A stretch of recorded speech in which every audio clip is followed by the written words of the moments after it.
Hello, hello, hello, hello, hello, hello, hello, hello. This is Pastor Lan again, here for another week, another powerful week of Light 360. Really excited. This is the final week in the month of October. Wow, amazing. We're moving into November, 2 more months to the end of 2020. This amazing, unusual year. Just so many things have happened this year that nobody even imagined will be taking place. But thank God for all that He has done this year. As we say it at City Light, it's been a God show. So we're really excited for the God show. So excited to bring Light 360 to you today. I just want to welcome those who are joining us for Light 360. It's going to be a powerful one. Light 360 has been set up. It's just a time that we come together. We have someone come on and they share their stories, and through their stories, we inspire other people. So it's light everywhere, Light 360. So we just look for people who are shining in the spheres of influence, in their sphere of influence, and then we bring them on and they share their stories, and other people listen to their stories and learn. I've been saying it in the show that the secrets of great people are in their stories. Our secrets are in our stories. Our stories are, some of the greatest possessions that we have, and we can use it, for God's glory. So really excited that you are joining us again for another edition. Last week was very powerful. As I promised last week, I had all ladies last week. I said this week I'm going to have all guys this week. And this week we're focusing on stories of people that are making a difference in the corporate, entrepreneurial, business world. Also, we're going to be talking about wealth building this week. Just kingdom wealth building this week. So look forward to some amazing stories this week. So without wasting any more time, I'm going to be going to our guests for today. First of all, before I do that, please share this video if you're watching us on YouTube, on Periscope, Instagram, or Facebook. Streaming on 2 pages on Facebook. Please, wherever you're watching, please share the video, like the video, and just spread the word. You don't know, somebody's going to hear, just watch this thing and it's going to transform their lives. And we have had testimonies like that of somebody that just came and watched it, and then they send us a message afterward that, wow, that person, the story of that person was exactly what I needed at that time. I was going through this and that. So please share the broadcast. We appreciate that. Just share it. And also, please join us in the conversation. Your comments are, they are great, and we will incorporate them into our discussion. So comment, let us know where you are watching from, let us know how you are interacting with what we're saying and all that. And I'll be displaying those comments as we move along in our conversations today. All right. So with all that business out of the way, let's get into the meat of today. It's going to be a fun time. So I have somebody on today that you guys are going to love. I've known him for a very, very long time. We've known each other since about 2003 or 2004. So that's about 16 years that I've known him. He was in Chicago then when we met in school here at the Illinois Institute of Technology. But we became very, very, close, and we're like family now. Members of family. His wife was actually on about 2 weeks ago on Light 360. I'll let him talk about that when it comes on. Well, this is Ronti's husband. If you guys remember Ronti when she came on Light 360, Ronti the singer, the opera singer. This is Ronti's powerful husband. So met Mark then, and we just became close. I remember the first time he came over, stayed at my place, and we talked till like very late at night into the morning, just sharing about life. And then we connected, and that's how the journey began. Many amazing stuff that took place in Chicago then when City Light was starting, and stuff we would do. And then we've done stuff, Nigeria, other places, travel.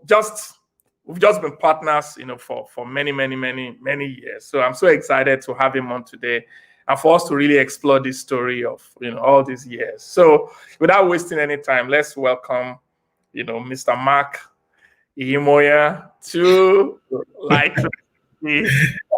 Hello, Pastor Lan. How are you? Very well, very well. Mark is actually joining us today from Kenya, from Nairobi, Kenya. He's a traveler. So you catch him in Nairobi one time, another time you catch him in Dubai, another time you catch him, in the US or somewhere. You're all over the place, right? You live on the plane. I was before the pandemic, right? But now the pandemic is forced us to be grounded. So. Because before the pandemic, you used to live on the plane, but now you live in cyberspace. Wow. Good to be here. Thank you so much. Yeah, thank you. I remember the time. There was a time we were traveling. We're doing taking the leading lights training to one of these nations. I don't even remember which one. Zimbabwe, Zambia, and I think we connected in Dubai. I was like, I'm in Dubai. The next thing I did, Mark just texted me. I'm also in Dubai. I remember then we connected and did some sightseeing, some ice cream and all that. Yes, we had a great time together. Yeah, that was fun. And whenever I go to Nigeria, like I said when Roti came on, when I go to Nigeria, I used to stay with Mark. That's my missionary base in Nigeria. I've not been to Nigeria in a while. I need to, but it's been awesome knowing you. So let's get to the show. Well, thank you so much. Thanks for the privilege and the opportunity to be here. Awesome. So tell us, who is Mark? So who is Mark? Very good question. So I would start by saying that Mark is the husband to an amazing, wonderful person called Ronti, right? I know you prefaced this by saying this is Ronti's husband, so I'm actually quite used to being called Mr. Ronti. In most places where we go, she's the more popular one, and she's like the star of the moment. So it's like Ronti's husband. Right? The husband of the celebrity. So I'm very, very comfortable in my skin, known as Mr. Ronti. Right. I'm also the father of twins, a boy and a girl, Mark and Marie. Right, so 2 wonderful kids, 3 years and 3 months now. So thank God for that. And and also I'm a son, I'm a brother, I'm a friend. I fill various capacities and various roles. But I think in a nutshell, right? So Mark is a husband to Ronti, father to Mark and Marie, friend to many, brothers, and also a son to a mom and dad. They're still alive, and also a passionate lover of God. So yeah, that's I would say that's probably me in a nutshell. Awesome. So let's go back. I know you. First of all, tell us what you do now. What you do professionally, and then we'll go back a bit. Yeah. Okay. Oh, professionally. Okay. So professionally, I'm the director of business development and strategic partnerships for Microsoft across Africa and the Middle East. Right. So essentially, what that entails is that I'm responsible for establishing and executing our strategic partnerships and relationships for Microsoft across this region, right? Looking across the entire Africa and the Middle East and forging, those partnerships that would really drive synergy and really deliver quantum levels of growth for Microsoft and our partners in this region. So very exciting, and it's I really literally feel like I'm on the cutting edge of technology, and not just cutting edge of technology, but also, driving for relevance in this continent and in this space. So very exciting. Role that you are playing, director of Microsoft, the Microsoft that everybody knows, right? The one that we use, Microsoft.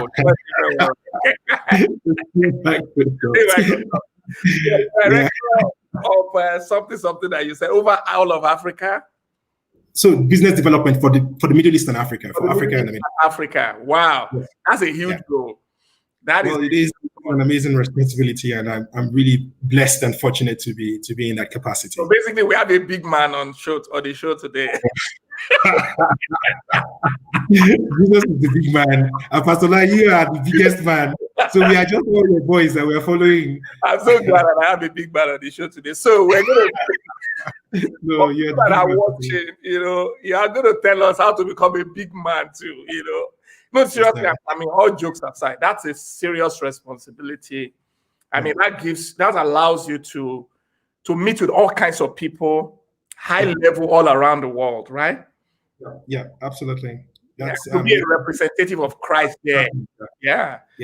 All over the world. Yeah, tell us a bit about some of the opportunities that role allows you to have.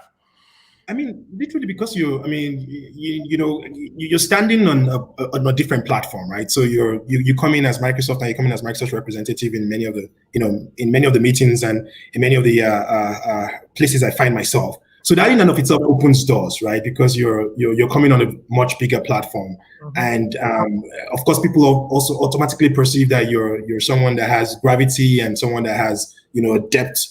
And a certain amount of wisdom is also assumed, right? So they expect that you should be able to speak with insight, and they expect that you should be able to give directions, right? So it's humbling, right? While at the same time, I think it's very it's an opportunity I see, because the doors that it opens and the relationships that you're able to forge over time, that it's not just necessarily of your own self, of your own caliber, or just the fact that that you have a platform that has basically been created for you. So that in and of itself is a very humbling experience, and I say it's very exciting because it opens up a lot of doors of opportunity. Yeah. So do you ever pinch yourself when you are in some meetings? You pinch yourself like, what am I doing here? I have had some those kind of experience before. I pinch myself, like, what am I? Who am I that I'm in this place?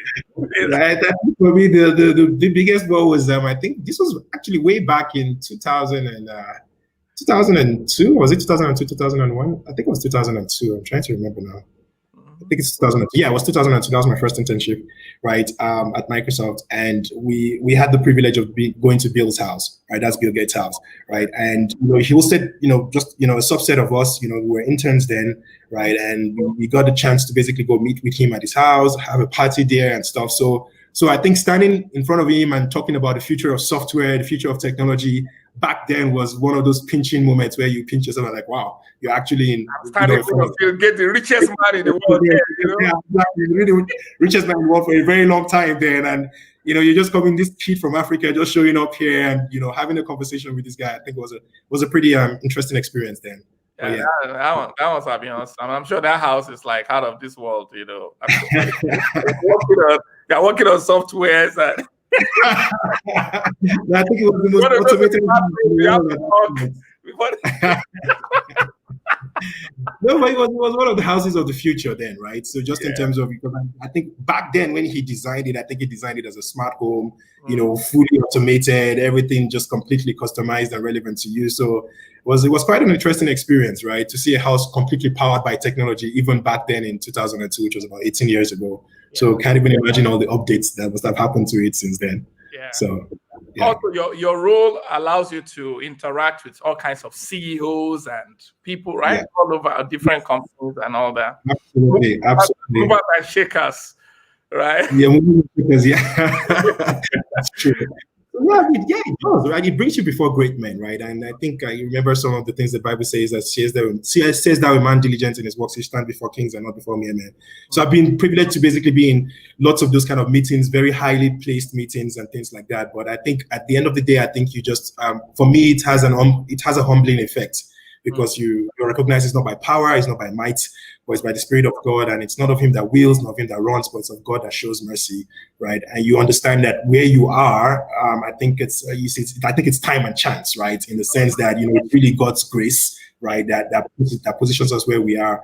And so, I mean, when I realize that it's not necessarily of my own effort or my own doing, but it's by God's grace, then it helps you relax, because you understand that the power is not of yourself, but it's really God that works through you. So that's both humbling, but it's also at the same time very very encouraging, because you don't feel the pressure at all to perform or to deliver.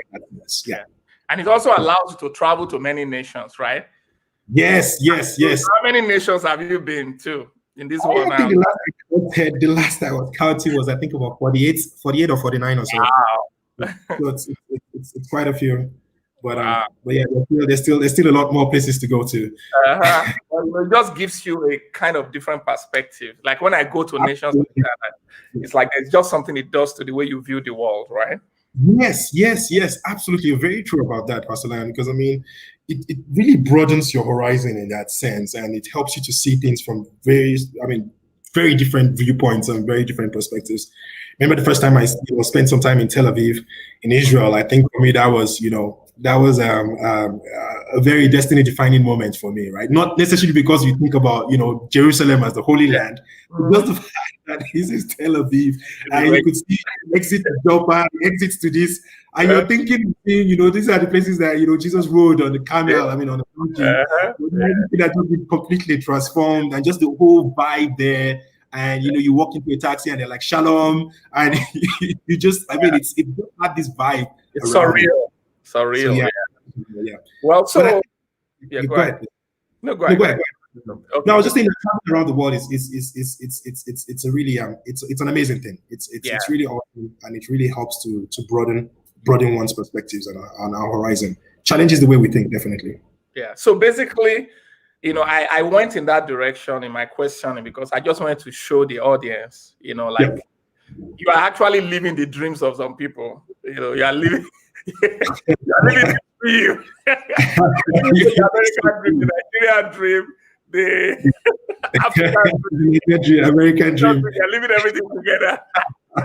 Well, thank God for that opportunity. This is the reason why I was asking those questions. It's not to just to boast or whatever, but I wanted to now trace it backwards. Somebody who is watching the journey that led you there, because people can learn a lot. You are still on the journey, and there's still you have a long way to go. Greater things ahead of you, but where you are right now is amazing. Now, tracing it backward to when you were born, let's talk about how how everything led to where you are right now. So let's start from your upbringing. You had a military kind of an upbringing, right? I was a boy soldier at the age of 10. Right. So when I was 10 years old, I joined the Nigerian military. I went to the Nigerian military school, enrolled as a boy soldier, and was there for 6 years through what is known as high school back in Nigeria, or secondary school, but it was a military secondary school. So we actually combined, military training with the rigors of, your academic work, right? So finished, and when you're done, you essentially are enlisted. In fact, from the moment you join, when you're 10, you're already enlisted as a boy soldier. And when you're done with high school, then you become a full serving soldier. But in my own case, I decided to just go directly into the military academy. So I went on from the Nigerian military school to the Nigerian Defense Academy and enrolled as a naval cadet. So I was going to become a naval officer in the Nigerian Navy. But I was there for just 2 years, right? And some things happened, and I had to basically exit the academy, right? And so say within less than a year from that, I ended up in the United States studying electrical and computer engineering at the Illinois Institute of Technology. So that was why did you go into the military? What led you to go there? That's a question I need to ask my dad. Because when you're 9 years old, when you're 10 years old, you kind of just do what mom and dad tell you to do. But I think quite recently, our parents kind of did some sort of career planning for us. So my older brother was always going to become a medical doctor. There was no other path that they would even entertain for him. And my sister was going to become a lawyer or an engineer. She ended up as an engineer, an electrical engineer. So for me, they were like, okay, this one we have devoted, this one you're going to become a soldier, right? You're going to the military.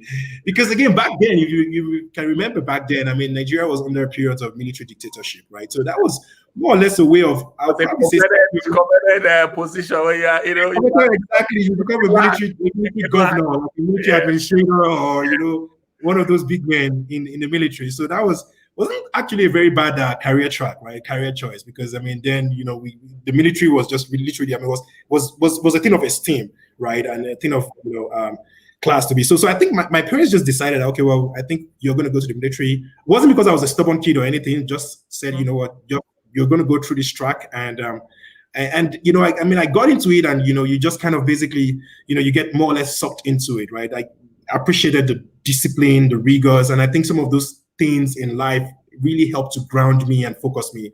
And of course, the relationships, relationships that were built over time in that place were also very, very, life molding or life changing, and really destiny sets the course for my destiny, I would say.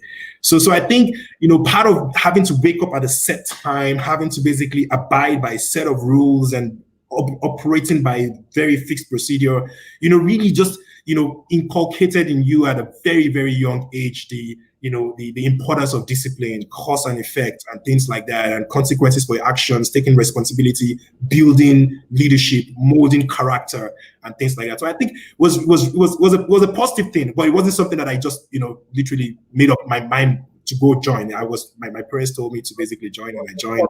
First out of your parents, they said Moses' parents, they saw something about him, and they put him, to go to the Pharaoh. Pharaoh course line to be in there and all that. Absolutely. With foresight and all that.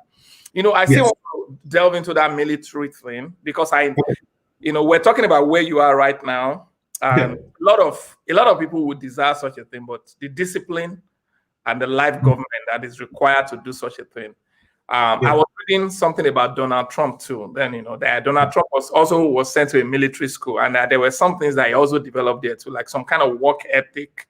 Like does this, he doesn't drink alcohol, he doesn't, like there's just some discipline that come. And I've heard that people who go to military school, there's just this kind of discipline that they have, the way the way they respond to authority too. We also have it in scripture.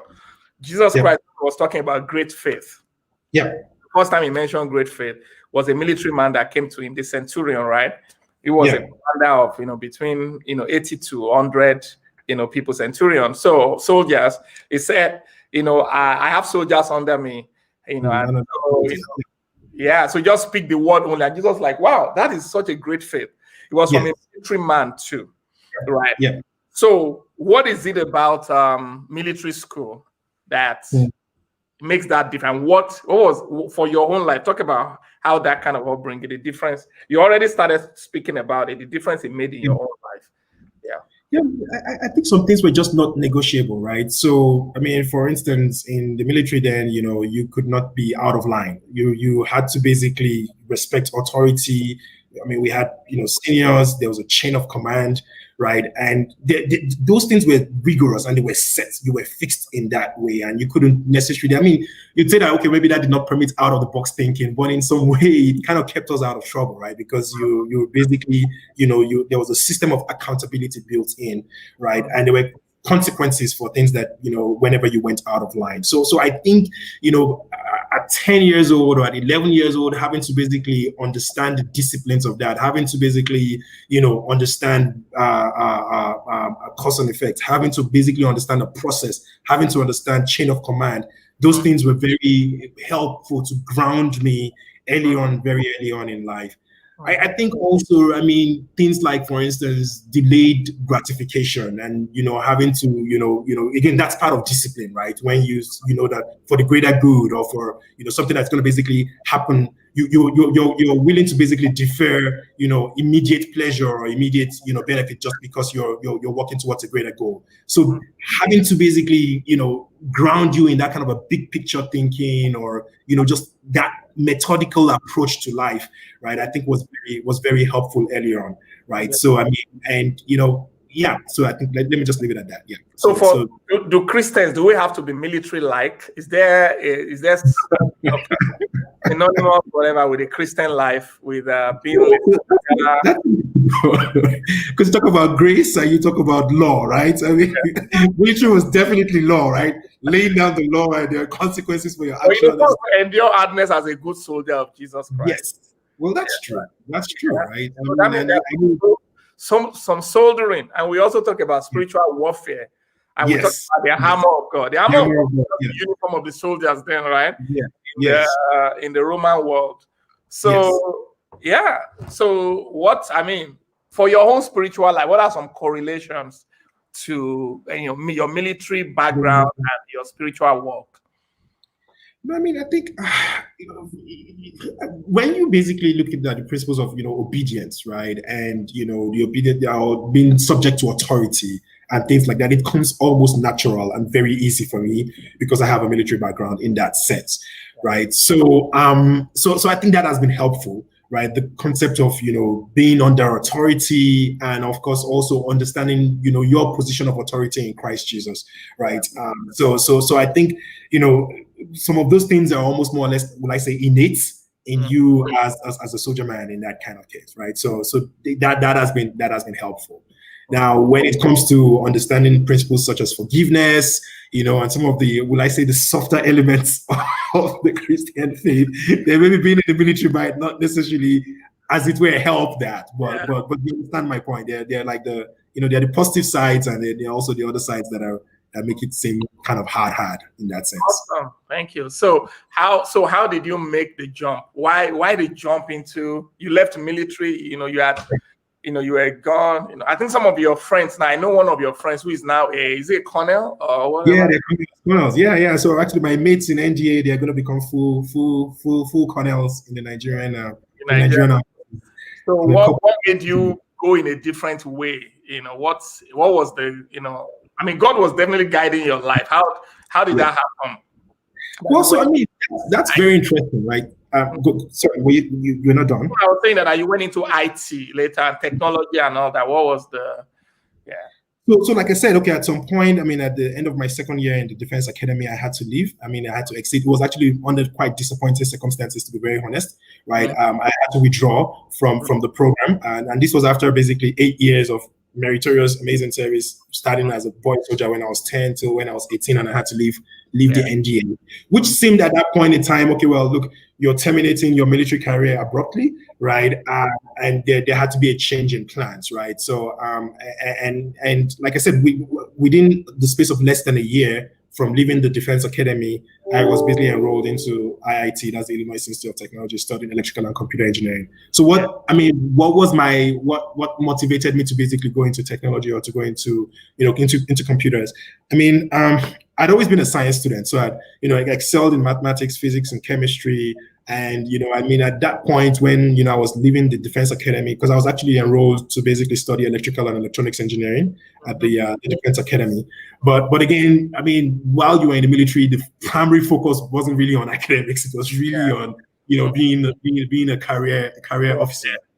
So, coming out of that, right, I mean, I think I now had more or less like the freedom to kind of explore and really look internally and really figure out, okay, well, what are those areas that I'm, really skilled in, and what are those areas that really align to my passion. And I remember when I was 8 years old or 7 years old, we had our first personal computer in the house then. And I know it was something that really got my fancy. I mean, the whole aspect of, this computer that you could write a program, you could basically make it obey you and things like that. So that really awoken my curiosity. And I was someone that was really, really hungry to learn more about technology. So I think at that point, when I was basically making a really radical shift from a military background into the civilian life, I think for me it was more or less like a natural transition that I wanted to basically study computer engineering. So to come to IIT and studied electrical and computer engineering. And of course, studying electrical and computer engineering gives you a very wide variety just in terms of subject matter that you can kind of focus on. But for me, I mean, I think I was fortunate to land an internship very early on with Microsoft. That was back in 2002, right? And I kind of basically, also took a very great interest in computer programming, right? And, the principles of software engineering. And so I kind of really went in that direction instead of kind of focusing on power, microelectronics, and some of those other things. I chose to kind of focus on software. And upon graduation, I joined Microsoft full time. That was back in 2003. And yeah, been at it since then. Okay, awesome. So, I just wanted to point something out in your story there.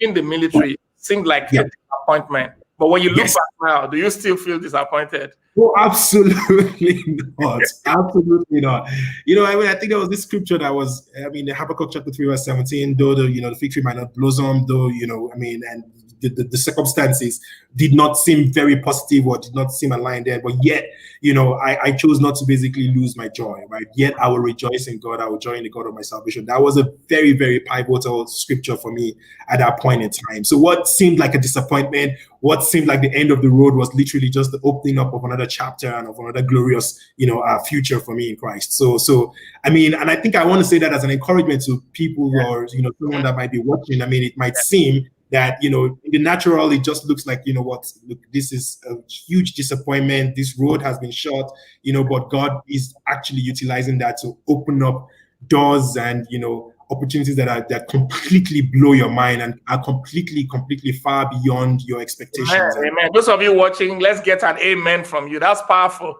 because you might be at a point right now where you feel like your dreams are stolen. Like, this is what I wanted to do, but then God has a different path for you. But He just worked out by His own sovereignty to get you. He got you into IIT, and then He knew that something was waiting for you, going to Microsoft, Bill Gates, and and all this right now. So we should not be disappointed. When sometimes those disappointments come, they're like appointments in disguise. Yes, absolutely, Pastor Man. Very, very true. And I think my life is a living testimony to that. Amen. So let's talk about your spiritual journey. Up to that, how did you meet Christ? Like how did all that come? I'll tell you, I met Christ several times. Grew up in a Christian community. I think at some point, we are one of my childhood friends. We were banned from coming forward during altar calls. Anyway, say you have repented enough. Just go back. You are automatically saved. Stop coming. Those days you watch Bunny and you go and repent. You firing message, you go and repent again. Each time you are just giving your life to Christ again and again and again. The preachers, like when you get in the altar call, at least he knows that there's somebody that is going to come. His name is Mark. Those of us were chronic altar call. What they call this? People that respond. We're chronic responders. No, I'm actually quite serious. There was a time they were like, "No, you people, you have come forward too many," and it was me and a couple of my friends. They're like, "You have come forward too many times. Stop coming forward to get saved. You are already saved." So, you are not allowed to come forward again. So I think, look, okay, in all seriousness, look, I brought up in a Christian home, went to Sunday school since I knew myself. But I like I truly said, make that decision for Christ many times, keep coming forward. And I think maybe some of that was probably due to wrong teaching and not an incorrect understanding of what it actually means to be saved and what it means to to make a commitment to Christ. So I think I came to that point when I was just about 10 years old, just before going into the military school, to really ground myself as as a child of God, as a disciple, as a follower of Christ, right? And so I think for me that experience, that Kairos moment was was just around the time I was 10 years old, just before going into the military school. But yeah, so and sorry. Yeah, go ahead. Grew up in a Christian home, mom and dad, quite active in church, made sure that, we learned and memorized Bible verses, went through Bible schools and all that, vacation Bible school and all of that teaching. So we were really grounded, right? But like I said, the decision, right, to be a follower of Christ really, happened just before, I got into high school. And even while I was in high school, I think again, and this was very, very instrumental for me because, when you're 10, 11, 12, those are times when, again, I think your character is being molded, you're more or less being set in your ways in that sense, right? You're establishing your friendship, you're establishing a value system and things like that. So, and I think I was privileged, again, going into the military school then to really have, been plugged into the fellowship of Christian students then, right? And just really being very active in the church community and stuff like that. So that really helped to really ground me even through my teenage years. And I think that was one thing I think I've been especially grateful to God for, right? Just being, in that community or being in that zone where you had, friends that, were steering you up to good works that were basically, provoking you to basically walk in the ways of righteousness. So that was good. That was very helpful. So you get to IIT in Chicago, and then you were the best student, right, in your set, right? And one of the best students in the history of IIT. Is that true? We're privileged to have straight A's, so thank God for His mercies. Yeah, you had A's all through you were, they said that they still look at your result in that place now and they say, oh, this is one of fame. How did you do that? No, I think A's all through your full 4 year of college in engineering. No, that happens, right? It's not. I'm not the first, and I'm certainly not going to be the last to have all A's. But it was really behind that. Yeah, tell us, because somebody's listening now. Yeah. It's really, I would say, I mean, and I mean it with all sincerity, it's the grace and mercy of God, really. I mean, because I know then I'll probably say a bit obsessed about not getting a B, right? So to that extent, I think I was even operating in some sort of fear, right? Because I was so afraid of ever getting a B. And now that I think back about it, I really don't even know why, right? But thank God, I mean, for His mercy, and thank God for His grace. I mean, definitely there was a lot of, studying on my part. I mean, I used to tell people then, and that was probably, again, maybe because of the background I had from a military standpoint. I never missed a class. I never missed one single class throughout my, I missed a lot of classes to preach. What did you say? I said we missed a lot of classes. Yeah, I was lucky throughout college. I never missed one single class. Was always on time with my homeworks and my assignments and things like that. So, so for me, when people said they slept in during class, it was almost so unnatural to be like, how does your body even sleep when you're supposed to be in class? but I think going to college was a very different experience for me. So, but again, it wasn't necessarily due to my hard work, because there were people that were more hardworking. There were people that basically, put in themselves and apply themselves a lot more. So I would say it's a combination of, that, and of course the grace of God upon, my natural that made it, supernatural and outstanding. And I was really privileged also to really, to be, I had opportunities to be in leadership roles even while on campus, right? So I got so many distinguished awards, right? The Clinton Stryker Distinguished Leadership Award, the Richard Babcock Student Leader of the Year Award, right? And I was, a resident advisor on RA while I was there, right? Very involved in student life, both on the, the college campus, but also in the Institute of Electrical and Electronic Engineers, the National Society of Black Engineers. So really just threw myself into student life, right? Threw myself into the rigors of academic work. And I think that was really very helpful for me, right? Because it showed at the end of my graduation, or when I was, applying for internships and things like that, that I had a very balanced curriculum, not just of, A's, but also student leadership and things like that. So that was super helpful. Yeah, I want you to speak to that, because there's this thing, some people have this thing that if you're a Christian, mediocrity is permissible.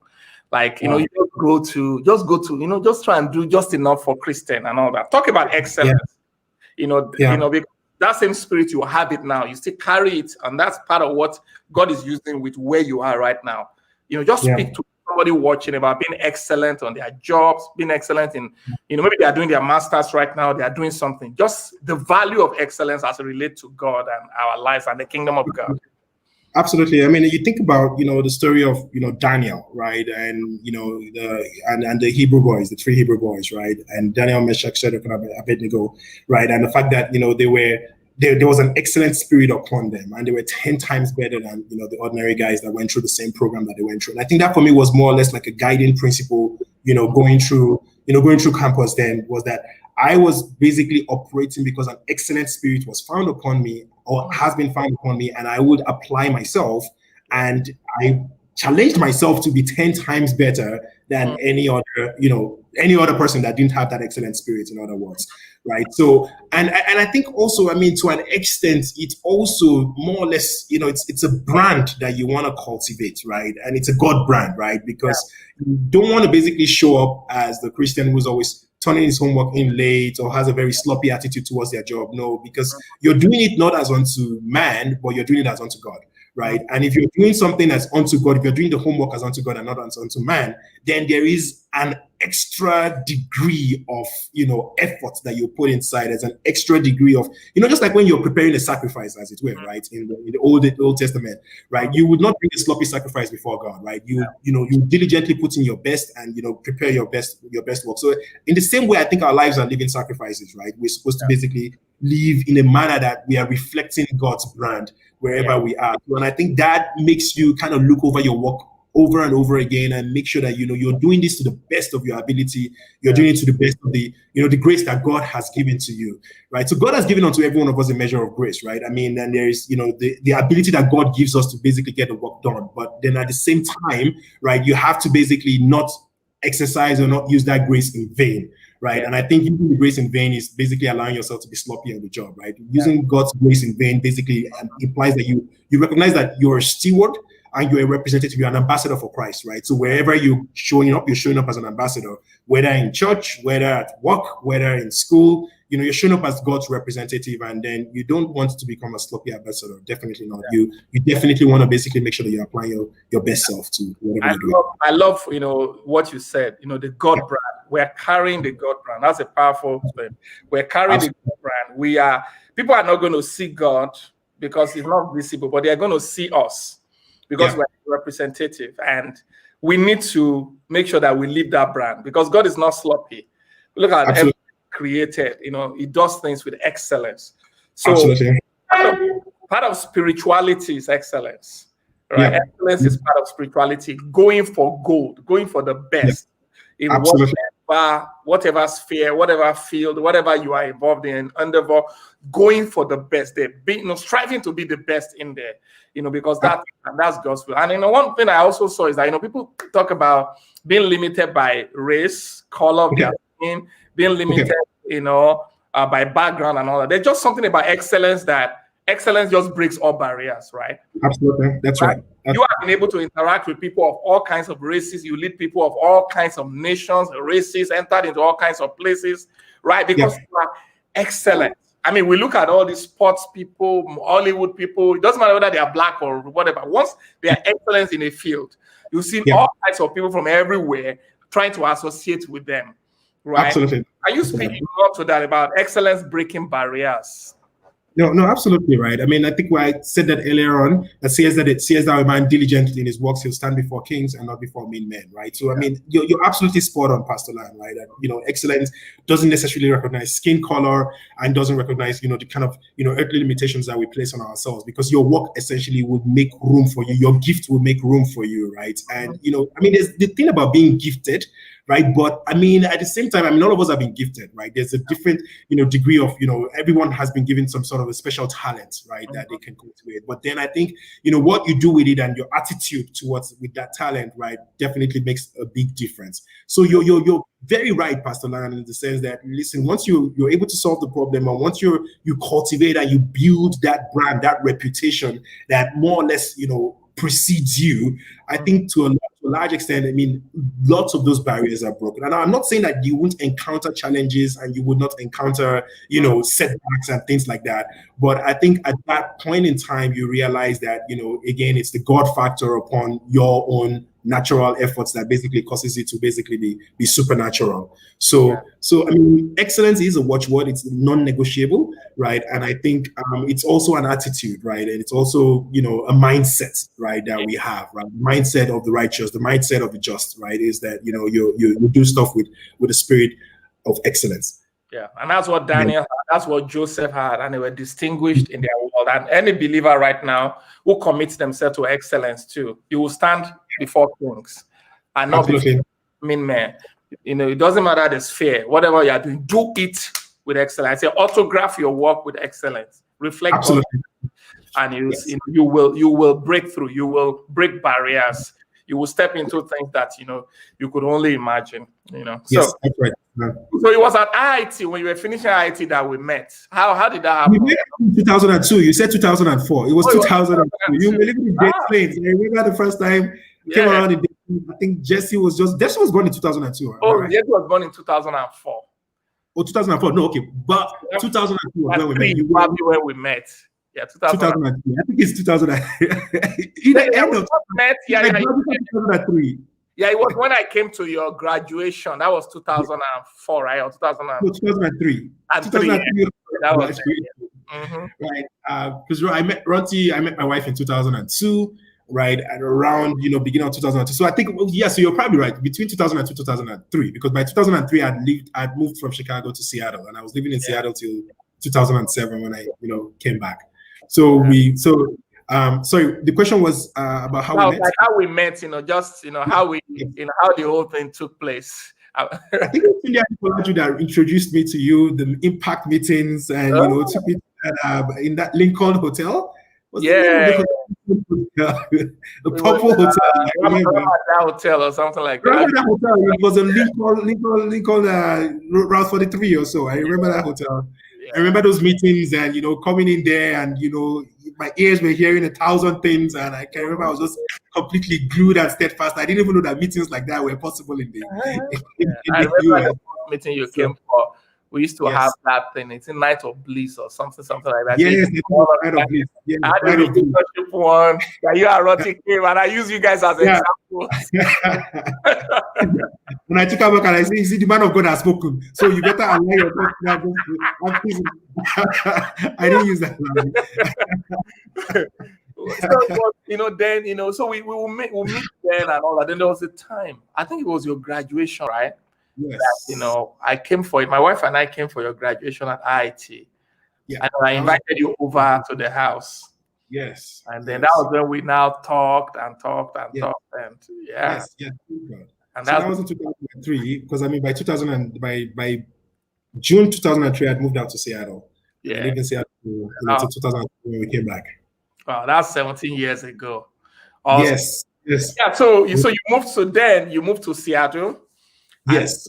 And so to Microsoft. So that was opportunity that opened up for you, right? Some kind of opportunity. Talk about that. Talk about how you took, because that's what you are still going on now. Microsoft, 17 years after now, you are in there. Talk about how that happened. Did you have other things that opened up? How did you choose that opportunity?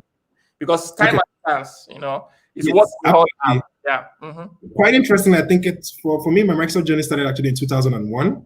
I had applied for a NSB scholarship. NSB is the National Society of Black Engineers. Like I said earlier on, I was quite involved in student life and student activities. So I kind of plugged myself into multiple things outside of just, the rigors of academic pursuits. But so I was part of NSB, and NSB had, and that was one thing about most, I guess, African students or students of African extraction. They apply for all scholarships possible. So I applied for this NSB scholarship. I think it was a computer engineering scholarship, right? And interestingly enough, I did not get the scholarship, right? I did not get, selected to basically receive the scholarship, but I got a call. From Microsoft saying, hey, look, we have your resume, we have your profile, from this application you sent in, and would love to talk to you and, talk about the possibility of coming to intern with us in 2002, the summer, the coming summer. And, again, so that was another situation where, it was more or less like a disappointment that the scholarship didn't come true, but, we got the internship. And that internship has been a gift that has kept giving, 17, 18 years after, right? So again, that was a door that opened up. They flew me out to Seattle from Chicago. Then had the had the interview. I quite frankly did not even think that I'd scaled through the interview because it was a very competitive and very rigorous process. And I thought, wow. I just thought I just didn't think I gave it my best, or not that I didn't give it my best, but I just thought that my best wasn't good enough. But again, I think that was a case where it was maybe me doubting myself, but the grace of God was sufficient, and I got called back. And it's a story that literally started 18 years ago. So interned with Microsoft, and by the time I was, just wrapping up my internship that summer, that was the summer of 2002, they were so happy and they wanted me to basically come back. Literally, they were willing to basically make an offer for me going back, before graduating. So I was in a very fortunate position at that point where, I was going back to basically finish my senior year in school, and I already had a job offer. I was very clear on what I wanted to do, at the end of my, my senior year. And I think the other thing also was that, there were opportunities to, I was also considering going to grad school, and, doing, a master's in engineering then, right? But I decided that, there was actually an option of, going to go start my career at Microsoft, and while, growing and progressing in my career at Microsoft, then I could also, do a master's program. So I could do my master's and my other degrees, part-time while working full-time. So that turned out to be a very, excellent, choice that I was able to take advantage of, right? So where, I was able to, again, grow within the ranks, but also, get additional degrees and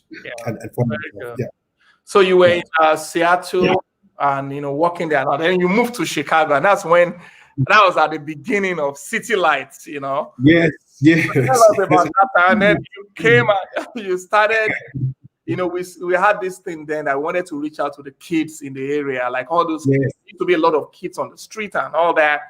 We had, what was that, Ellis Tower and all that. He just came back and then tell us what was going on with you then. So I think we had just gotten married, and we had decided that we're going to move to Anyway, Chicago. I told my wife how to drive. You are still going to, you've not paid me for that. Oh, you're going to blame me for all that. Well, thankfully she doesn't. All that driving. I was watching the session she did with you, and I'm like, wow, this is the stamp of excellence that we're talking about. I'm sure you would have removed yourself. I'm like, that is not my product. I already put it in the disclaimer. I didn't teach her all those skills. She had some fantastic tickets during our early days of marriage. I used to wonder, who taught you how to drive?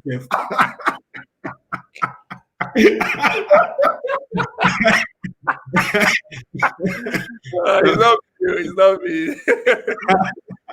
No, thank you so much for your role that you played in our lives. We really are very grateful. But yeah, so got married and moved back to Chicago. So moved from Seattle to Chicago then, and of course it was the early days of City Light, and we had Kids City, and there was just really, I know City Light at its heart was an outreach church, an outreach ministry, always reaching out and figuring out ways, whether it was to the homeless, whether it was, the prison, the guys in the prison ministry, the list of these was what you used to say, Pastor Lan, right? Reaching out to the list of these. And I think in my heart then I had, focus towards the children's ministry, because I'd been doing children's ministry while I was in Seattle, in a church there in Seattle, church home. And then coming out there, I had the passion and of course the desire to pass on and to really help to mold and shape these children while they were, at that very impressionable, time of their lives. And you remember also, in my story, I said, I was privileged to be in a home where, you were brought up and you were literally grounded in the tenets of, in tenets of Christianity right from a very early age, right? So I knew that, being able to catch them young was definitely very critical to success later on in life, right? Or to basically helping to set them on course in terms of their destiny, right? So I think it was for me it was a very interesting experience, right? It was an amazing opportunity and the honor of a lifetime to have basically worked as as a child evangelism outreach person for City Light, the pioneer one, and I was we had the greatest of times, the funnest of times. I mean, these kids were in very, very dire circumstances. We used to go visit them in their homes and just really, in their neighborhoods and, just try and connect with them, relate with them, and just really try and understand and relate where they were coming from. And I think it was very, very humbling, I would say, because, they came from very tough backgrounds. And I think the important thing there was, the love of God was able to break barriers, right? And we're able to kind of establish bridges and connections with those children. So I think, those were experiences I would never trade for anything else, right? And I think it was really very foundational for me. I'm still in touch with, a bunch of them. Some of them on Facebook, they will just send me, like one of them sent me a message about a month ago. Wow. You remember her? You are not used to mentor her. What's her name again? It was Jasmine. It was Jasmine. Yeah, okay, that's Jasmine. She's now in college. She's about to graduate from college. Wow, that's amazing. Yeah. So, she sent me a message. There's, one time I walked into a bank, and I just walked into the bank. I just said, Pastor Lord! It was the teller, It was one of those kids in there. Oh, wow. Wow, that's pretty amazing. On the north side of Chicago, I was in a meeting and all that. So one of them, some people were invited to sing, and it was one of them that was invited to sing. She's now a rapper. She has this, So those kids. They value those investments. They were so young then, but now they are all in their 20s or now. So it was a huge investment that you made in the life of those kids then. Absolutely. And I thank God for the opportunity and the grace, and the opportunity that you also gave, Pastor Lan, to, because I think that was one thing that you were very deliberate with the people that, that were part of City Light then, was that, you were very, very keen to basically have us, go out and reach out, right? So, and I think that was really a very key part of, of us being in City Light then. We were not just, we couldn't afford to be bench warmers, right? Because you pushed us out to go out and reach out to the community and be a light that would shine and influence others for Christ. So that was really amazing. Yeah, so just a quick programming note. Instagram, Instagram is gonna kick us off in a moment, but we're gonna be back. We'll be back to conclude it. So if we get off Instagram, we're gonna go back live and you continue to. But we're on Facebook and Twitter and YouTube currently, so you could join any one of those two. But Instagram will be back if we get kicked out. So now let's move forward, because I want us to now get into the corporate world, and I want us to focus on wealth building. Hey, Claire from South Africa, that's Leading Light South Africa, yeah. So let's talk about. So that time you were reaching out to the kids, and you were traveling also for Microsoft. Tell us. I want us to now go into the corporate world. How can a Christian be a light in the corporate world? From your experience, from your story, how did the journey, your growth to becoming the director in Africa, to becoming, and the Middle East and all that? Tell us some of the principles of a believer that is in the business world, in the corporate world, how you can use your story, your light to shine and, make a difference. What are some things that you learned from your journey? Or tell us the story of your journey in there, and then what we can learn from it here. No, I mean, look, it's a very interesting one, right, Pastor Lan? Because you think about growth, you think about progression, while you're in a career, right? Which is the desire of most people is to to grow and to progress, to make satisfactory progress. Right. And at the same time, you think about, your commitment and your world in Christ, right? And you think, okay, well, are these two separate things, or are these two things that are, can they be intertwined? And I submit to, or I postulate that, they're actually both intertwined, right? Your life in Christ, right? Because it's not like, okay, you have your church mind that you operate on Sundays, and then you have your business mind that you operate on Mondays to Fridays, right? And I think it's one and the same renewed mind that you operate with. And I think the reality is that as your light shines, it shines in every aspect and in every area, in every sphere of your life. I mean, some of us are not primarily called to the fivefold ministry, or you're not primarily called to be a pastor or to be a teacher, but you might be called to basically be, an apostle to the marketplace in that sense, right? Where I think that was one of the phrases I remember Pastor Debo used to say then about apostles to the marketplace, right? That people that are sent, right? And the reality is that your light has to shine in whatever sphere that you operate in primarily, right? So I mean, while your primary sphere of operation might not necessarily be in a church in that sense, like you're not a minister or an ordained minister in the church, but you are still ordained in the marketplace to basically have an impact, to minister to people in the marketplace, and to really connect with them in ways that maybe a pastor might not necessarily be able to connect, because you are right there in the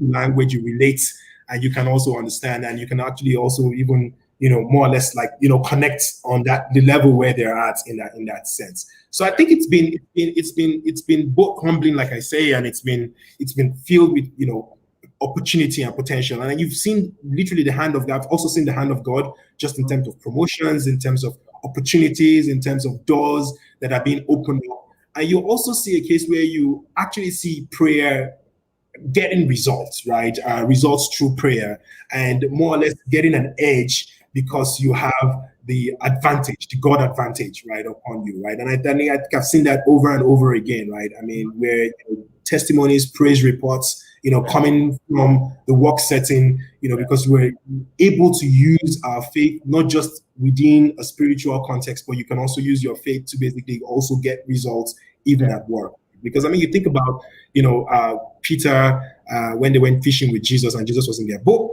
right? And they caught a boatload of fishes, right? I mean, that was literally a physical result in the work of Peter's hand then, right? And it's the overflowing result. And I think in the same way, with Jesus in our boat, with Jesus on the inside of us, right? Having, the Spirit of God at work within us, it results in, overflowing dimensions of results, even in the work that we do, the work of our hands, right? The work of our hands is blessed, right, as a result of, the anointing that we carry. So I think the anointing is not just to raise the sick and to heal the dead, but the anointing also can turn around balance sheets. The anointing of God upon one's life can give you the wisdom to, to turn businesses around and to really create, to create value.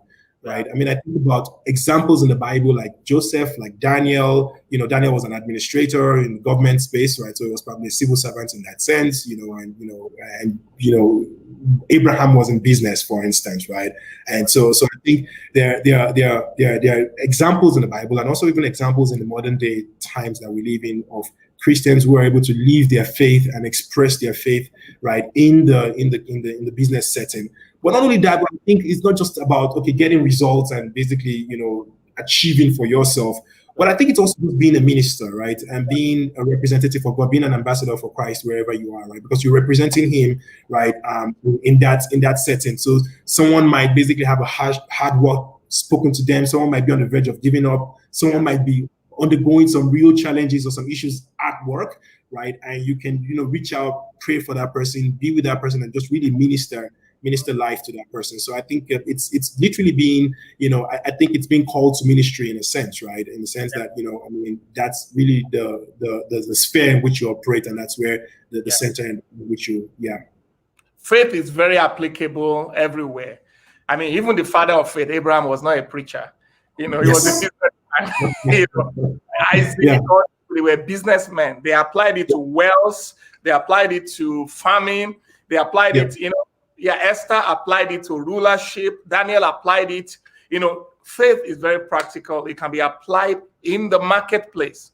And in the market, applying it there, you become a witness for Christ. You become a sign for Him in there. And God wants more people like that, Absolutely. Order of Melchizedek, like he wants people flowing in that anointing in that place who represent Him in that arena. So, and I believe that God wants to use you to actually raise up more people like that. So write that one down. More people that you will hear your story, and that you also impact, younger one especially, that will go into that, and become like you got to multiply yourself, right? Be fruitful, multiply and replenish the earth, right? So when God takes you to a particular place, He wants you to multiply that. So God has allowed you to grow in that place. I believe that one of the things He has for you in the next phase is for you to take that knowledge and your experience to now build other people in the next generation that will go there. So you multiply yourself in that arena. So let's talk about stewardship. I want us to talk about stewardship. So one of the things I noticed about you, I haven't known you for about 18 years now, is that you have wisdom. Especially, I noticed that you manage your resources with a lot of discretion and wisdom. Because I know when you were in Seattle then, you were in Microsoft and everything, you were getting paid and all that. You decided that you were going to buy a used car instead of buying a new car. I know all those you used to tell me all those stuff and all that. Let's talk about how to transfer. And then also, I noticed also you are also a very generous person. You are involved in you are one of, I've never said this. I think I've said this a little bit. I've never mentioned the name. You remember the first year of City Light?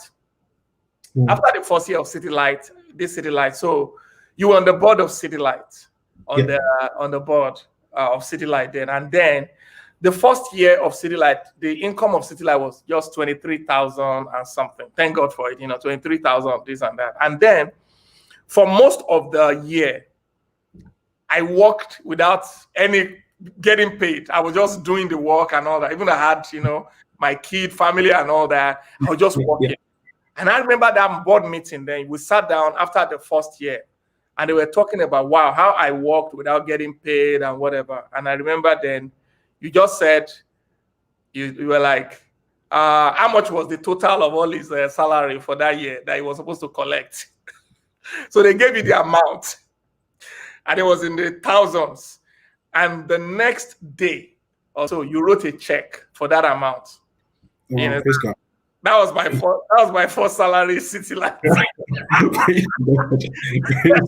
really check with that. And apart from that, all throughout the years, I want to travel somewhere, want to do whatever, just stay connected. I just, I say those things not to, it's all glory to God, right? But I just want to speak to people, to talk about the stewardship of resources. When God gives you such opportunities, right? Yeah. How the wisdom God gave you to steward resources, generosity, and then let's link it to wealth building. I'm going to be asking some more questions on that. Okay, so I mean, it's really around. I mean, like you said, it's stewardship, right? So, and the steward essentially is more or less something that has been entrusted to your hands, and how a steward doesn't feel like he owns those resources in a sense. And I know we sometimes say it facetiously, or someone. I mean, it might seem as if it's a cliche, but I think it's the reality that we are stewards of funds that have been committed into our hands by God, and how we utilize that, how we give an account of our stewardship really has eternal ramifications in that sense, right? So I think having that mindset or having that perspective to wealth is really very helpful, right? And it helps to kind of ground you in the reality of of the kingdom approach to wealth, right? I mean, God is definitely not opposed to us enjoying the good things of life, right? But I mean, and he certainly gives us richly all things to enjoy in that sense. But there's also, an accountability, or there's also a demand it places on us, because we are blessed primarily to be a blessing. You're blessed to basically meet, kingdom needs. You're blessed to basically, again, more or less be an extension of the borders of Christ, of God's kingdom, and being the one that, more or less is an answer to prayer for many, right? So I mean, in that sense, right, I think it places both a responsibility, right, upon one, right, and it helps you to basically view wealth with the right perspective or the right angle.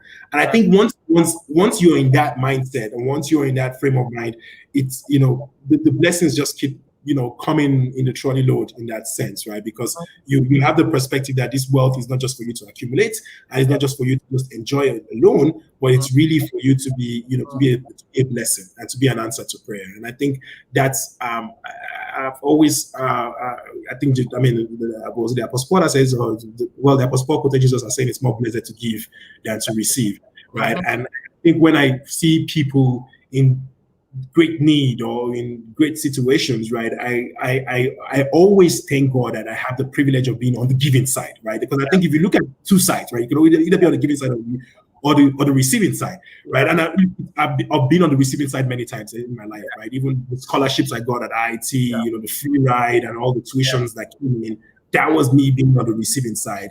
And I was very deliberate about the fact that, God, if I'm blessed and I head on his giving side, I definitely want to be able to be an answer to prayer for many. Right? And I think that was one of the things that really motivated me to basically start up a scholarship fund, right? Because I knew I was a beneficiary of the same, right? And once you basically get to the other side, you need to be able to just more or less be that conduit, so that you're more or less like a pipeline that never stops flowing. So I think with that sense, right, when you have that stewardship mindset, you feel accountable in that sense for the resources that have been committed to you, right? I mean, you could be earning a lot of money and and just live lasciviously, right? And just live without restraint, and just live to basically just fulfill one's desires. But at the same time, you could be earning a lot of money, but still live with a mindset that, listen, these funds are not just for you alone, but it's meant to be a blessing to many. So I think that's really the mindset that of the just. That's the mindset of the believer, right? And I think it really helps to. That's the wealthy mindset that I think really helps to kind of ground us. Yeah. One of the reasons why I wanted you on, and some guys that are coming on this week, like a theme. I notice all of you, like, because I've worked with all of you over the years, the people that I'm bringing on. There's a way that you handled money. So most people, I know people that are in the corporate world, but the money never stays with them. Like they get the money and then the money is gone. But I noticed something about all of you, even OC that is coming up, Tunde and all that, that there's a way that you guys took the money that you had, right? You disciplined yourself in a particular way, like you delayed gratification. Right. Even though you were earning consistent money, you were in Microsoft, you were earning all that, you delayed certain gratification, but you started investing, right? Started investing in different things, from real estate to other stuff. Can you talk about? I don't want to speak to people that are watching right now who needs to learn. Give us some practices. Now you've given us the philosophy behind it, right? Give us some practices that people can use to conserve, like to build wealth through what they're earning. Okay. So, I mean, it's a very good one, Pastor Lan. I wouldn't consider myself to be a financial coach.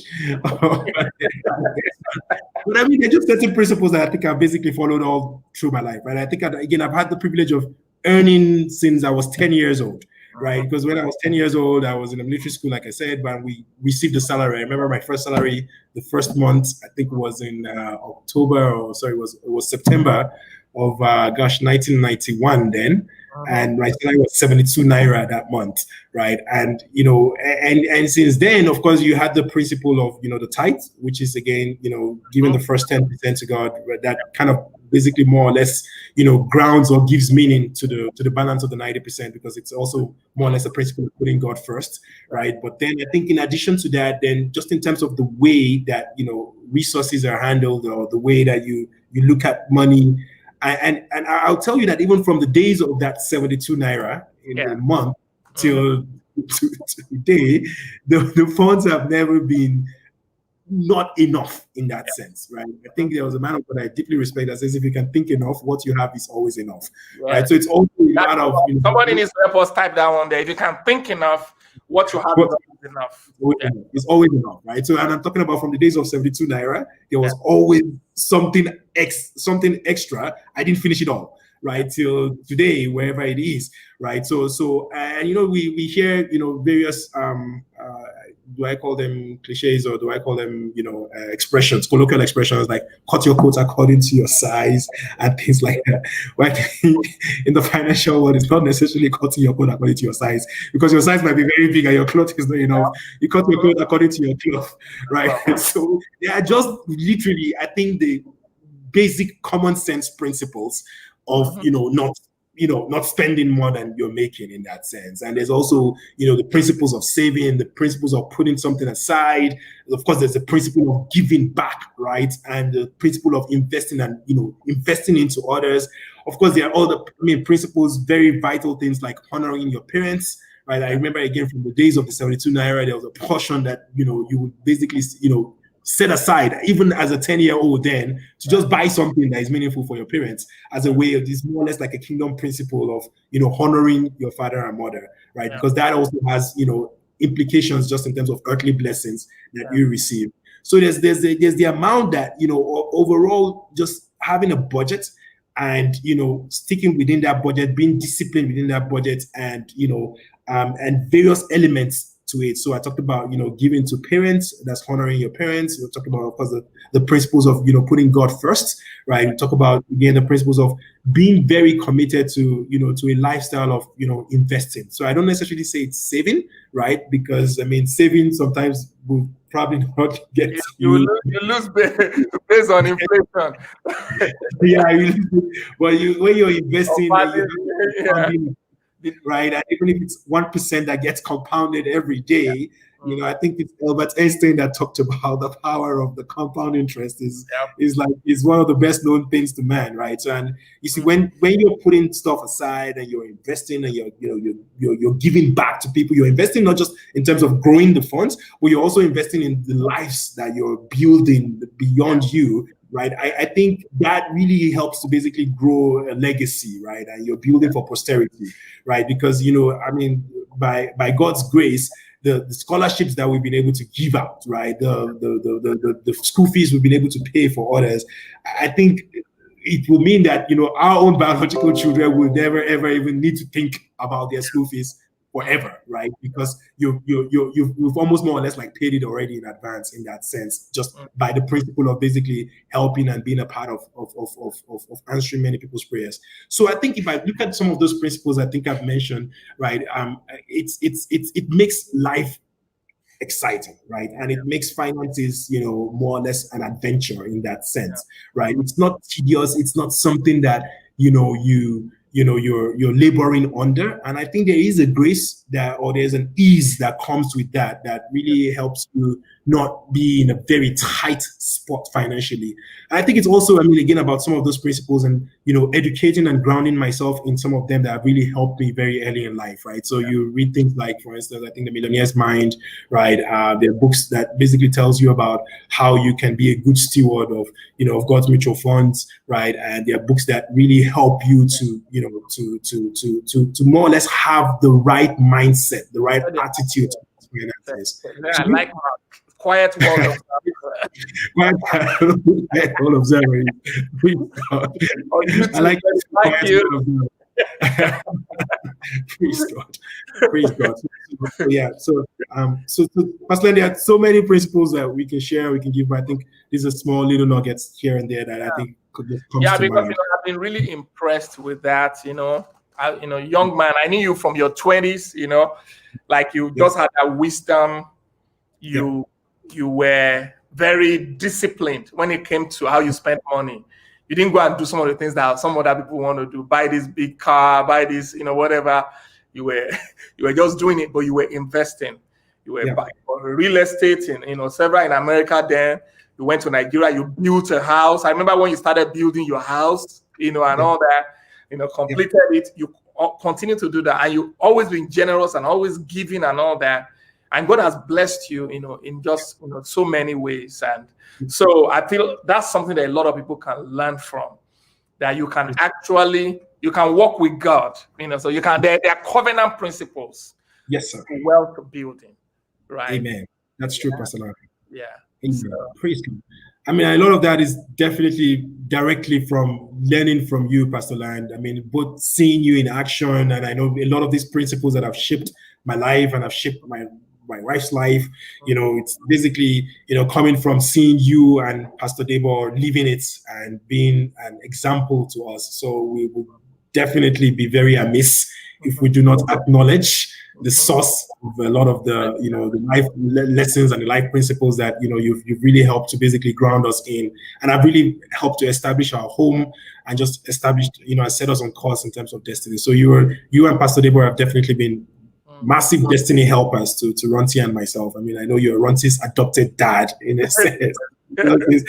A dad, right? So you're my father-in-law by extension, but father-in-law, not father-in-law, father-in-law.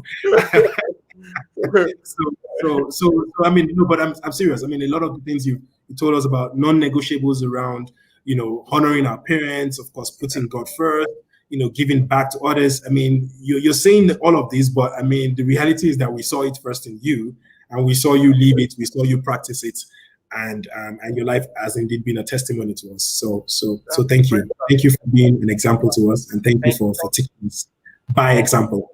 Yeah. Thank you. So let's talk about your big picture. So now you are in that place, Microsoft, all that. You're building your family. Your wife is a star. Star. Yes. You have beautiful twins. My kids. And then, so your place in the kingdom, like in that, where you are now, you're about to even make another move right now, to be big in the Middle East, right? Yeah. I mean, you were doing, I think you were doing South America, right? I used to travel. Latin America. Yeah, I used to go to the South American countries. Yeah. Yeah. Then you became, you were doing Asia now you became Africa and the Middle East, directing it. And now, you're going to be based in the Middle East. That's where a lot of money in the Middle East, right? That place, oil and all this. Well, it's all the new gold. I mean, oil is really what is. We're going to Tesla. We're going to electric vehicles, right? So I don't know. Well, but that's where Dubai. That place is where the whole lot. That city is just an amazing city. So no, it is. It is. But it's also quite interesting that they're also pivoting, right? I mean, these guys are trying to basically reduce dependency on oil and oil-based assets, right? So they're trying to kind of course, reinvent themselves, and we all have to keep reinventing ourselves. But please, I get the point you're making, but please go ahead. Yeah. So dream to the future for us. Yeah. Your dream, like your big picture of your kingdom impact with this place that God has put you of great influence. Dream about it. How is it going to impact the world? How is it going to extend the kingdom? Because God has given you an awesome has brought you to an awesome place. Just like Esther, God has brought you to that place for such a time like this. Yeah. What you see in your heart. Yeah. Mm-hmm.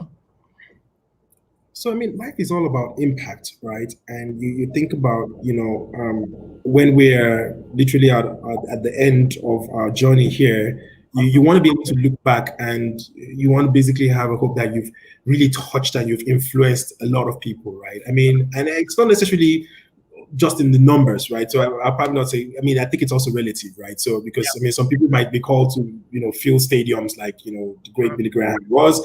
And so people might just be called to basically reach one and mentor one and pour their lives into one, right? In that sense. But I think the important thing is about, faithfulness to execute whatever God has called you to do, right? So I think for me, I mean, at the end of the day, I mean, big picture for me is making sure that, I'm living my life in such a way consistently that, you're in alignment with God's plan and God's purpose, right? And that you're more or less like emptying yourself. So, because I want to be able to die empty, right? So you don't want to die with potential in there and still a lot of unused or unutilized talents and stuff. So I want to be able to die empty, right? I'm not trying to die anytime soon. But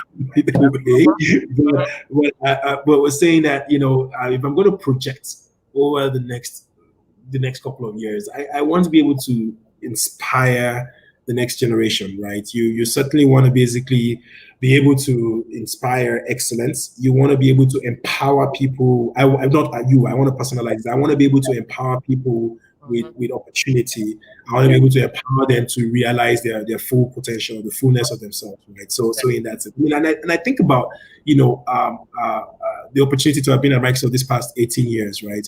I mean, some of them, I mean, some ways people look at the place where they work and they say, okay, well, look, that's my employer in that sense, right? But I mean, I think in all honesty, right, I am the one employing Microsoft in that sense, right? And the reason I'm saying I'm employing Microsoft is because I'm utilizing that more or less as a platform or as a way to be able to express the things that I'm doing, right? And I think this is one of the things the CEO said is that, look, you spend a lot of your working days here, right? Or a lot of your working time here, then you better really have a deeper meaning to what you do, right? There needs to be a deeper connection to the work of your hands versus it's just a place where you get a paycheck, right? So I think being able to quote unquote employ Microsoft in that sense to give me a platform to use technology to transform lives, to really use technology to improve and enrich people's lives, I think it's a very exciting thing that I continue to cherish and I think I'll continue to basically utilize, right? So how many more years at Microsoft, I do not know,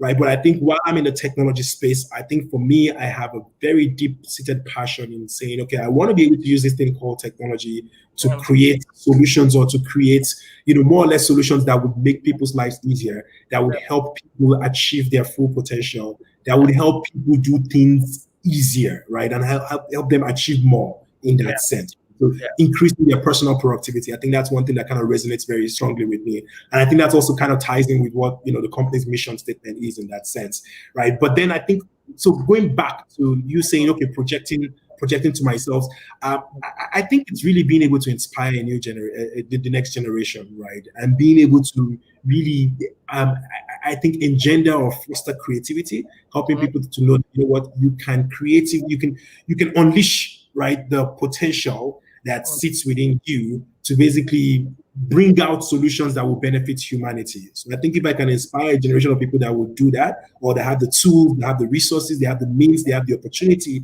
to be able to do that, I think it will have been a life well worth lived, right? So because I think everyone definitely has within themselves what it takes, right, to impact in humanity in that sense.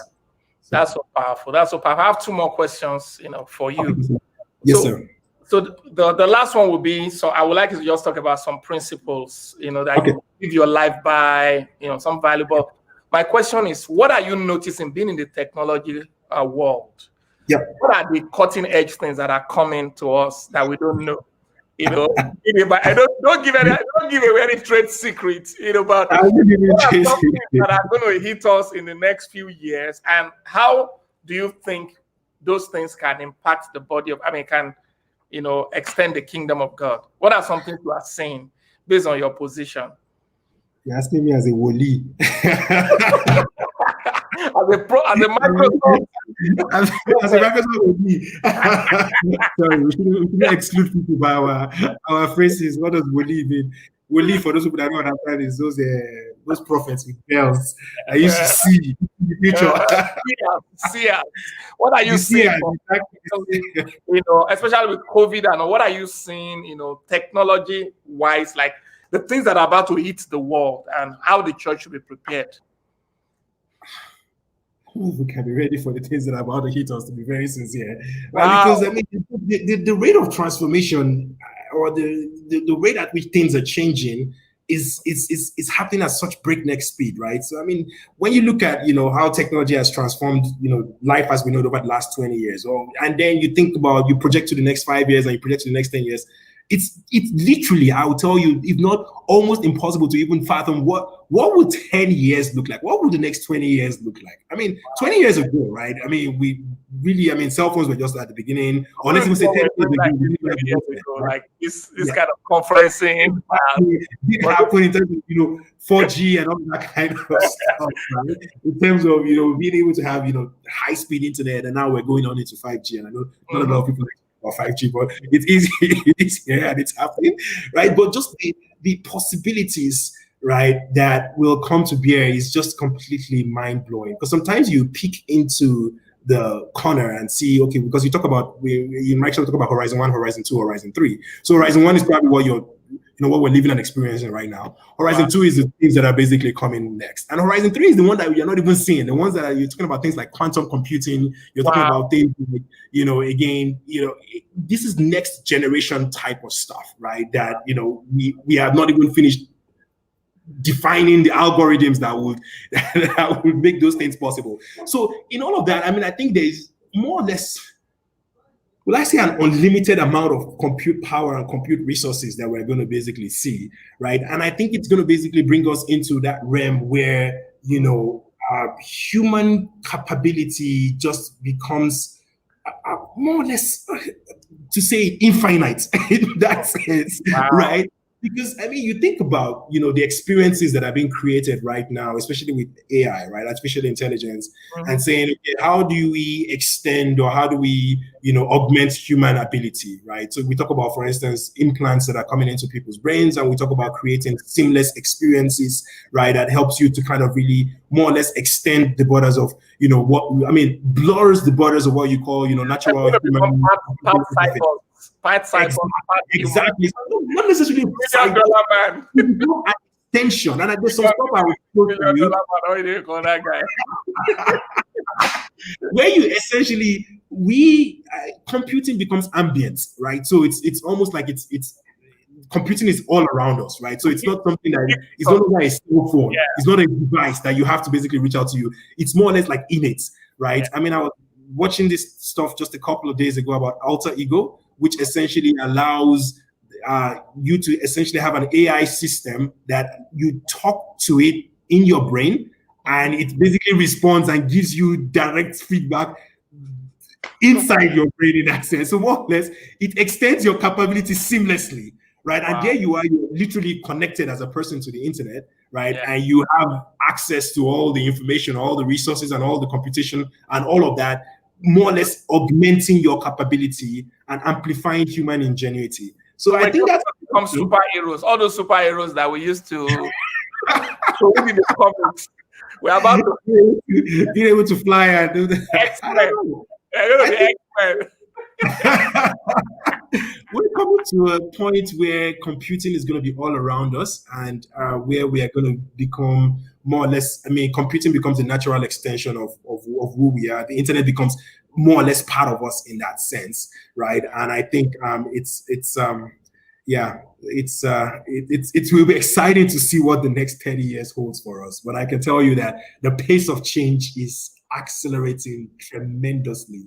And being able to look as a prophet, which I'm not, but being able to look as a prophet to what's coming, I think it's quite scary.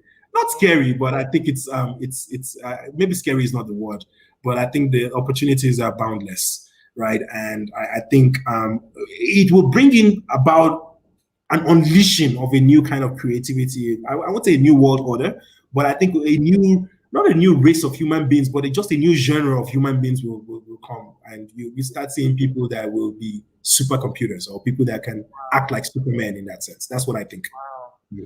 Yeah. So are we going to reach that point where, like in the Terminator, where the computers become where the computers take over?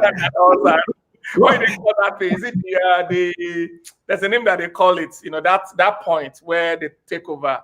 There's a particular word that they use for it. I've forgotten. But it's very true, right? I'm not thinking about the right word now. But yeah. I don't know. I mean, Elon Musk has some very interesting ideas about, about AI and the dangers of AI, right? Yeah. But I think in all of this, there's also the ethics aspect, right? So, I mean, computing giants like Microsoft, Google, Facebook, and the rest, I mean, they're very, very deliberate about saying, let's develop AI in an ethical manner, such that we're not creating harm, right? So I think just like you have, for instance, advances in bioengineering and stuff like that, like genetics and all of that kind of stuff, and you have CRISPR, you have all these powerful tools that allow human beings to more or less, like, quote unquote, like, play God in that sense, right? But I think in a sense there's still more or less like a code of conduct, and there's still like some sort of a regulation that helps to basically keep these things ethical. So I think in the same way, right, while we're pushing the boundaries of what's possible from a technology standpoint, there's still a code of ethics that kind of really guides and shapes, the things that we can and not do, and make sure that we're using AI in ways that are, that are ethically sound, right? But I think the capabilities that computing is going to bring to our four fingers and to our hands, it just remains yet to be seen. It's going to be mind blowing. And I think, yeah. So we should be prepared for it as a church. We're going to be having church, we're going to have artificial intelligence for delivering the gospel. We're going to be using holograms to travel for leading light in different nations. Absolutely. I can just sit in my house and send my hologram to go and preach leading light. That way we don't need to pay for flight anymore, Yeah,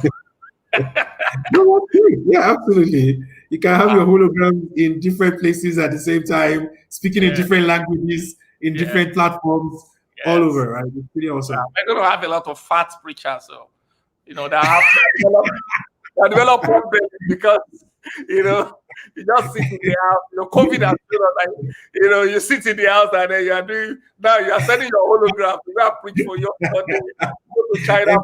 Your hologram will be fit now. You can make your hologram fit so that, whatever your project.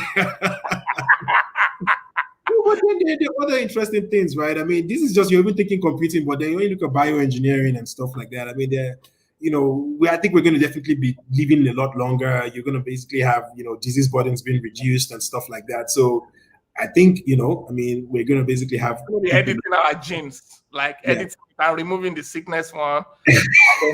Turning on, can you turn on my gene that causes my teeth to shine?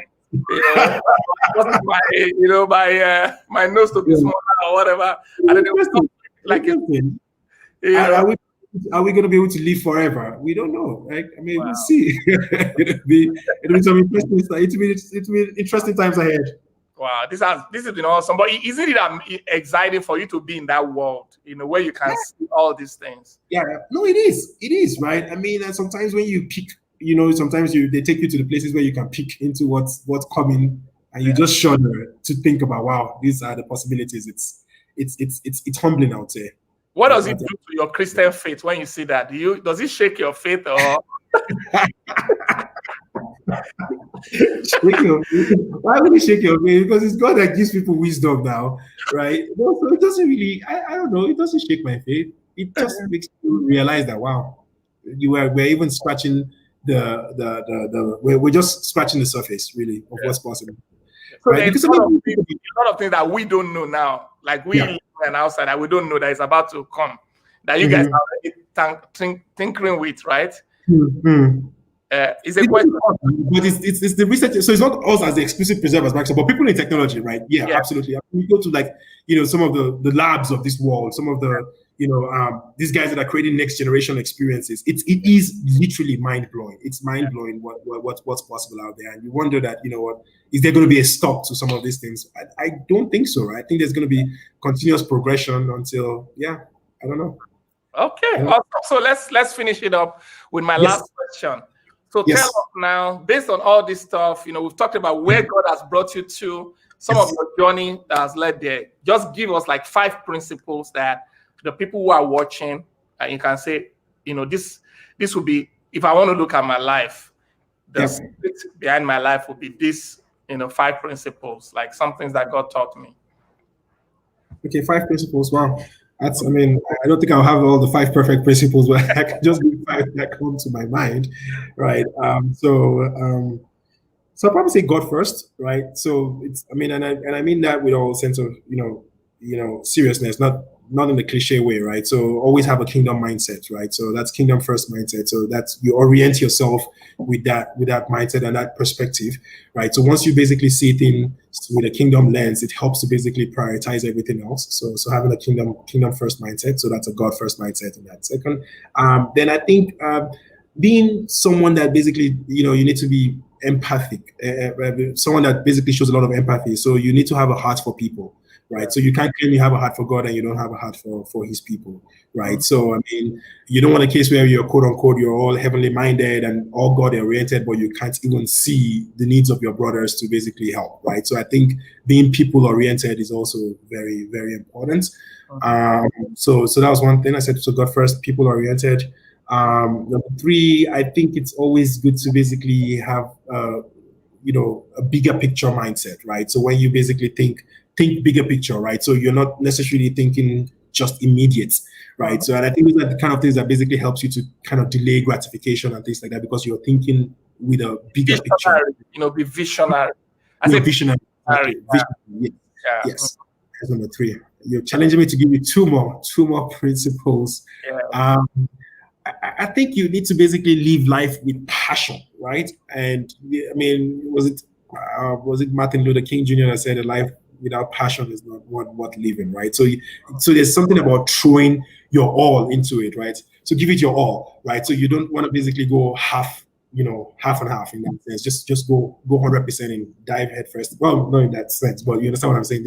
Just go all in, give it your all. Right, so I think that's part of why I said about wanting to die empty. So you want to basically make sure that you're giving life your best shot. You're going 100% at everything. And then the 5th, what's coming to mind right now? I think have a lot of fun while at it. Right? Have a lot of fun while at it, right? So in terms of when you're living, you need to basically also enjoy yourself, right? And take the time to laugh, take the time to basically smell the flowers and appreciate the goodness and the good things of life. So, yeah. Wow. Awesome. Wow. Awesome. Thank you so much. Thank you, Lord. Thank you so much. It's been very, very, very interesting, very enlightening.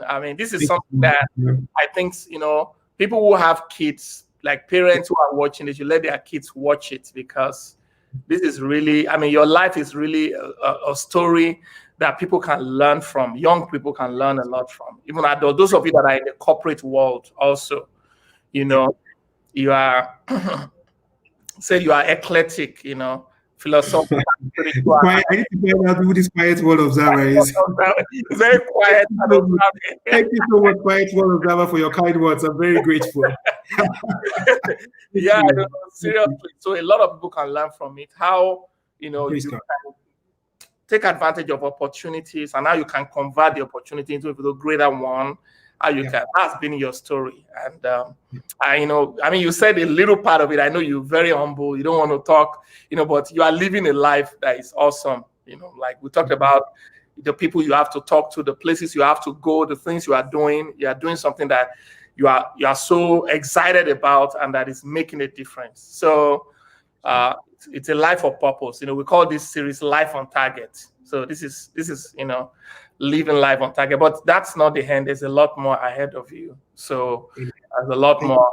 I remember, I won't forget, you shared with me, there was a book that you read. I always, when people that are around me that I mentor and all that, I always listen to certain things they say at a particular time, and I note it. My mind just has a way of noting it. So when I'm talking to them, the Spirit of God will bring it back to me. There was a book you read about, I can't, you have the book in your house.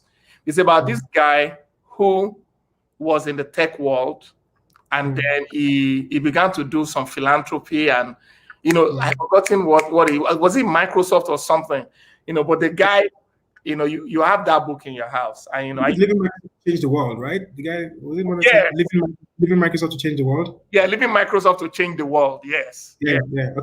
Yeah. So you told me, you spoke to me then, and we're talking and talking. And you were just talking about the fact that first of all, you want to, in that world, right?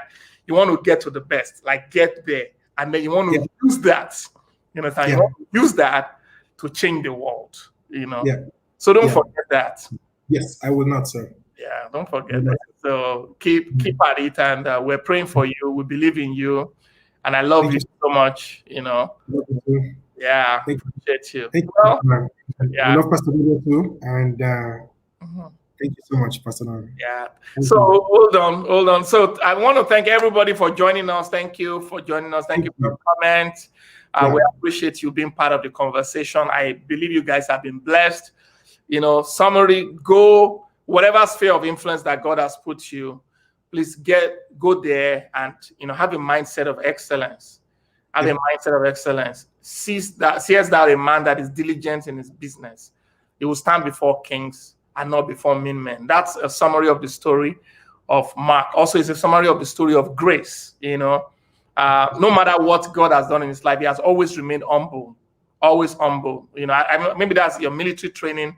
It's part of what put that into you. But of course, your spiritual walk with God too. There's just that thing of not letting things enter into your head that you cannot relate to people any longer. But you still play with kids. You still, you go out. You reach out.